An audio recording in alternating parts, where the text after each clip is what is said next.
Hi, it's Anne here. I would just like to say welcome to this video about our new product, which is the 4 daily horoscopes in one, but also to say that this is less a video about the product and more the product that forced me to come out from behind the computer, because believe me, making a video is something that is so far out of my comfort zone that this is what it took to force me to do it. And what it is once I've made this video and made it public, we are going to put it on the website and send you out an email to let you know that it's there and what you can do. Now what I'm going to do is I'm going to play around with things, so bear with me. This is only the second video I've ever done, so be patient. But what I want to do is I want to scoot up into the corner and I want to bring you into my computer so I can explain what is happening now. Yes, I've done it, I think. I'll find out later. Now,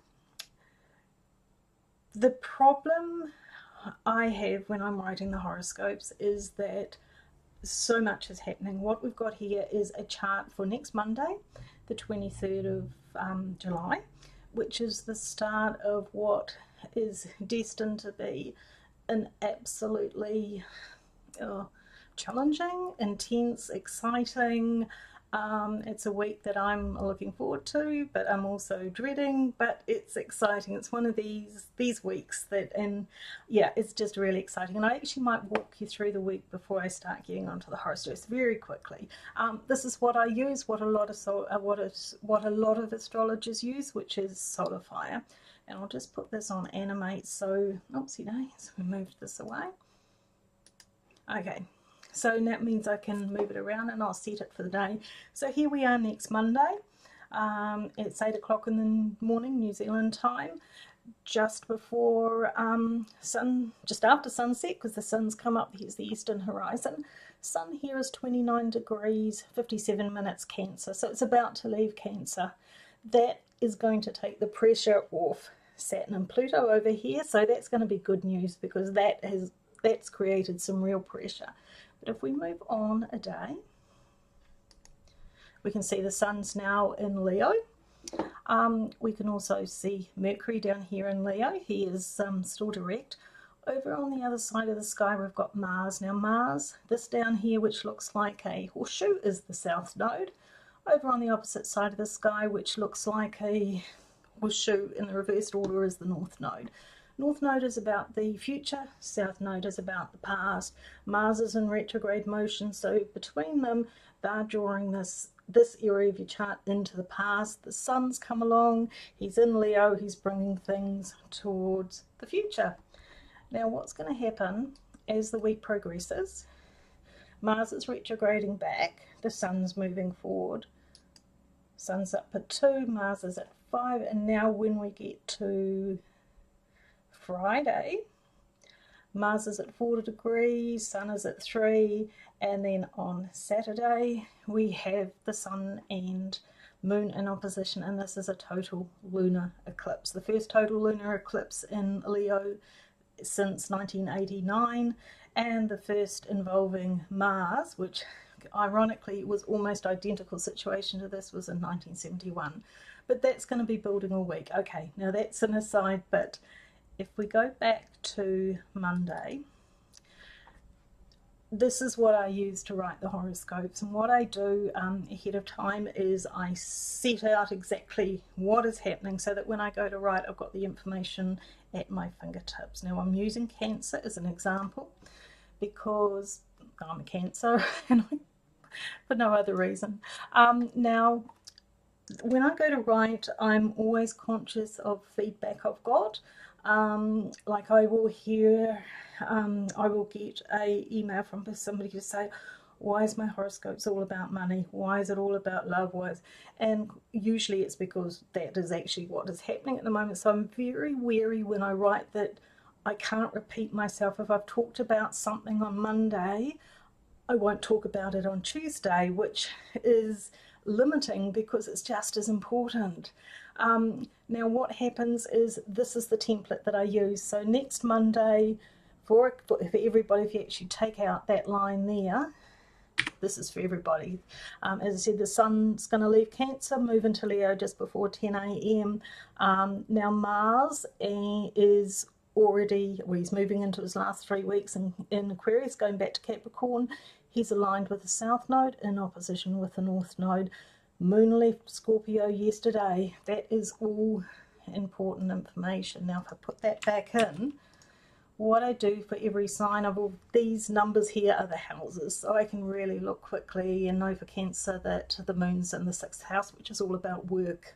The sun has left the 1st house and moved into the 2nd house, so birthday month comes to an end. 2nd house is all about income. Mars is in the 8th house, which is all about money.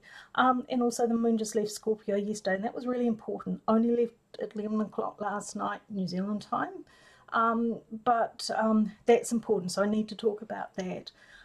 So straight away, when I'm writing the daily horoscopes, what do I talk about? The moon in Sagittarius is hugely important. Jupiter turned retrograde on the 11th of July, began moving forward. Now that he's in forward motion, he's going to stay in forward motion until he leaves on the 9th of November, and that's when he moves into Sagittarius. Now, Saturn left Sagittarius just before Christmas on the 20th of December, and that was 3 challenging years that came to an end, but they were boot camp years. So look, for Cancerian, that's work and it's also health. For other signs, it'll be money, it'll be relationships, it might be career. But having the moon move through Sagittarius for the first time since Jupiter turned direct and began moving towards Sagittarius is really important. So for Cancer, do I talk about your birthday month coming to an end? Do I talk about the importance of the moon? Or what about Mars heading back to your relationship sector? Or what about Mars now in your financial sector? Or what about the moon that left your 5th house the day before? And the 5th house is all about fun, play, creativity, romance. So as I sit down to write the horoscopes, all that decision making has to happen in a split second. And as I'm doing it, I know that I will be writing the general daily horoscopes, and I have to decide in that moment, what will I write about? What can I leave for the money, the business? I can leave the moon because I'll be writing about him in the business horoscopes. I can leave the sun taking the pressure off relationships. I can leave Mars coming back. I can leave the moon because I'm going to write about that in the love horoscopes. I can leave the money, the 8th and the 2nd, which is money in, money out. I can leave that to the money scopes. But if you don't read the money scopes or read the love scopes or the business scopes, you're not going to know that. And that is my dilemma. And I have, I was actually speaking to somebody who's